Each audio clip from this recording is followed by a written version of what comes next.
Welcome to the Book Voices channel. If you enjoy our content, don't forget to like and subscribe to stay updated with our latest book discussions. Now let's dive into today's book. Okay, so we're diving into the let them theory today. And, going through the excerpts you sent, what really stood out to me was this whole idea of, well, how much we try to control other people. Yeah, you really hit the nail on the head there. It's like Robbins is pointing out this basic human thing, right? Hmm. We want to manage everything, especially people. And from a brain perspective, it's kind of fascinating. Our brains are like wired to try and predict stuff Yeah. and then control it. So the let them theory, it's kind of like going against the grain of how we're naturally wired. Mm. It takes work, to change that response. And the book mentions like this constant need to control things often comes from like feeling powerless. Like if we don't step in, things will fall apart. Oh, absolutely. That feeling of powerlessness, I think we've all been there. And, Robbins really captures it with that story about her son, Oakley, and his prom night. Remember that? Oh yeah, definitely. Prom night, so much excitement, so much anticipation. And then Oakley decides he doesn't want to get his date a corsage. Okay, fine. But then, out of nowhere, huge rainstorm. And to make matters even worse, the whole group ends up without dinner reservations. Yeah. And reading that, what really got me, and maybe you felt this too, was that instant pressure to fix everything. Like her first thought was, got to find a restaurant, make arrangements, control the situation. It's like, it's exactly those moments in our own lives where we feel like responsible for everyone else's happiness. Like Yeah. if it goes wrong, it's on us.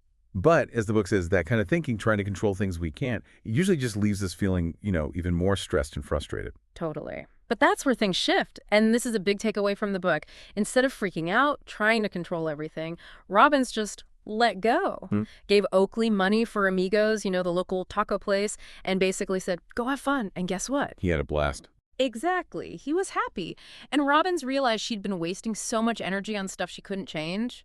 Makes you think, how often do we do that ourselves? All the time, I bet. Yeah. And that brings us to the core of the theory, those two ideas, let them and let Mm. me. And they're not just like catchy phrases, Yep. they're like a whole different way of looking at things, how you deal with the world and your own energy. So let them first. As we saw in the book, it's about intentionally letting go of that need to control how other people act, what they think, even how they feel about us. Like that example she gives about her friends going on a weekend trip without her. Her first reaction was like total hurt, feeling left out. Yeah, and what's really interesting there, and maybe you've been there too, is that knee-jerk reaction, but the let them idea, it encouraged you to like take a step back. Recognize Mhm. that your friends, they can make their own plans. It's their life, not some comment on you. The hurt, it came from how she saw it, not the actual situation itself. Right. And she uses this great analogy, the seesaw. When you're always trying to manage what others are doing or thinking, you're stuck on the downside of that seesaw, weighed down. But the moment you say let them, you let go of that weight and the power shifts. Totally. It doesn't mean you don't care or you become passive. Mm. It's just recognizing what you can actually control. And that opens up space for the second part, let me, to actually work. Yeah, it's all about taking that freed up energy and turning it inwards, focusing on what you can control. Your actions, your reactions, your choices. Going back to the friends trip, saying let them, allowed her to process those feelings of hurt without getting stuck in them. Exactly. Mm. And that space, it let the let me part kick in. She started looking at like her own part in the friendship. Was she reaching out? Had she said she wanted to hang out? She took responsibility, which shows like let them isn't about shutting people out. It's about getting clear so you can take real let me action. Absolutely. They go hand in hand. Let them create space and let me guides you to do something good with it. And this isn't just about the big stuff, The book also talks about those everyday things that just get under your skin. Oh yeah, those little things that drive you crazy, Like what? like waiting forever in line for coffee. Or, traffic when you're already late, Mm. people interrupting you when you're trying to focus, Mm. someone on their phone, having a loud personal conversation in public, unsolicited advice, especially from family, even just someone walking super slow in front of you when you're in a hurry. Little stuff, but it can really stress you out. And the book says when you react to those things, you're basically letting them control your mood, your energy. You're letting things you can't control mess with how you feel. Right. But the let them let me thing, it gives you a way to break that cycle. Even just thinking let them, when something bugs you, it can signal to your brain like, hey, this isn't worth stressing over. You don't need to control this. And the let me in those moments, it's about choosing how you respond. The book mentions Dr. Aditi Narukar's work and how important it is to just take a breath. Yeah, deep breaths. It stimulates the vagus nerve. That's a big part of your nervous system that helps you calm down. So breathing is like telling your body, chill out. I got this. Yeah, exactly. Right. By saying let me, like let me breathe, let me choose how I react, you break that automatic stress response. You find your calm again. It's a real tool you can use every day. So true. Now, let's think about work. The book uses a scenario a lot of us have probably been in, getting passed over for a promotion you thought you deserved. It's tough, right? Anger, disappointment, feeling undervalued. Yeah, it's rough. And the advice they give to let them string you along might sound, I don't know, kind of harsh at first. Mhm. But it's really about recognizing that you can't make someone else see your worth or give you that promotion. You can try, but the decision is theirs. That's the let them part. And then the let me part kicks in. Instead of stewing in that feeling of unfairness, the book says, focus on what you can control in your career. Update your resume, network, look for opportunities where your skills are actually valued. The point is, staying in a job where you feel stuck. It's like giving your boss all the power. But when you take those steps, you're in control again. You're not waiting for someone else to validate you.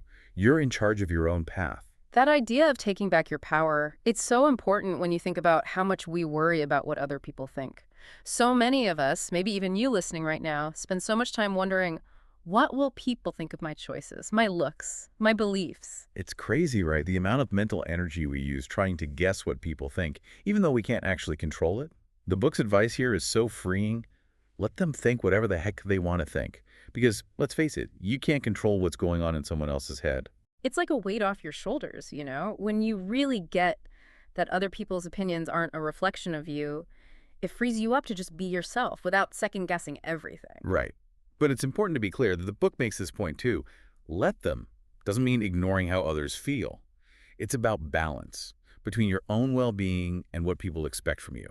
Mhm. Like that example they give about a friend's birthday party and wanting to see your grandparents on a busy weekend. Tough choice. And the takeaway is the decision about how you spend your time.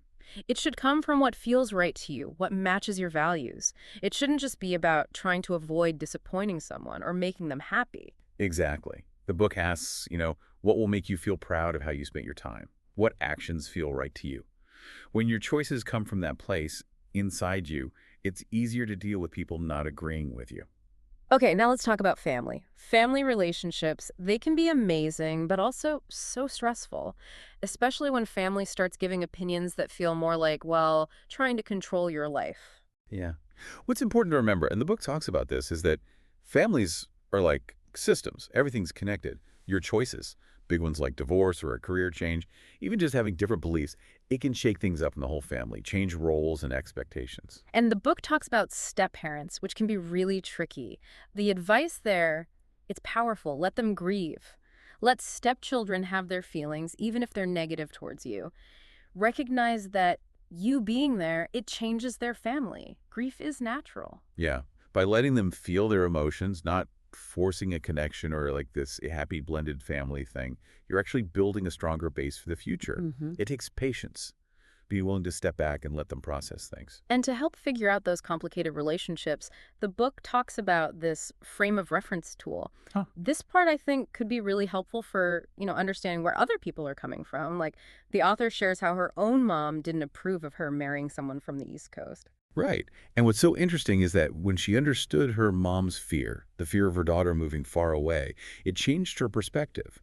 Instead of just feeling judged, she saw her mom's reaction as coming from love and fear of loss, which, the book points out, is a form of grief, really. That frame of reference idea, it encourages you to try and see things from other people's point of view, their background, their experiences, their fears, even if you don't agree with them. And, even if understanding their perspective doesn't change their mind, it can change how you react to them. More empathy, less anger and resentment, maybe even a stronger connection, even if you disagree. So, as we wrap up our deep dive into the let them theory, let's recap those main points you can take away. It's all about knowing what you can control and what you can't. Yeah, and choosing how you respond to things instead of letting them control your mood and drain your energy. And then the powerful let me part. focusing on your own thoughts, feelings, actions, taking responsibility for your own well-being, and going after what you want. And the book ends with this really interesting question. If you took all that energy you've spent resisting reality, trying to control things you can't, and used it for something that really matters to you, where would you be now? Yeah. Makes you think. It does. Imagine the things you could have done, the paths you could have taken, if you weren't so caught up in trying to manage things you couldn't. What could you achieve if you really embrace those let them and let me ideas? It's important to remember, though, this theory isn't some magic fix. It's not going to instantly solve all your problems or change how other people act. But, as the book says, it's a big first step in taking back your power, choosing where you put your time and energy, and building a life that reflects what you really want. Absolutely. So from us, welcome to your let me era. It's a time to embrace what you can control, to take those risks that feel right, to be honest with yourself about what you want, and to build a life that makes you really proud. Thanks for joining us on this deep dive.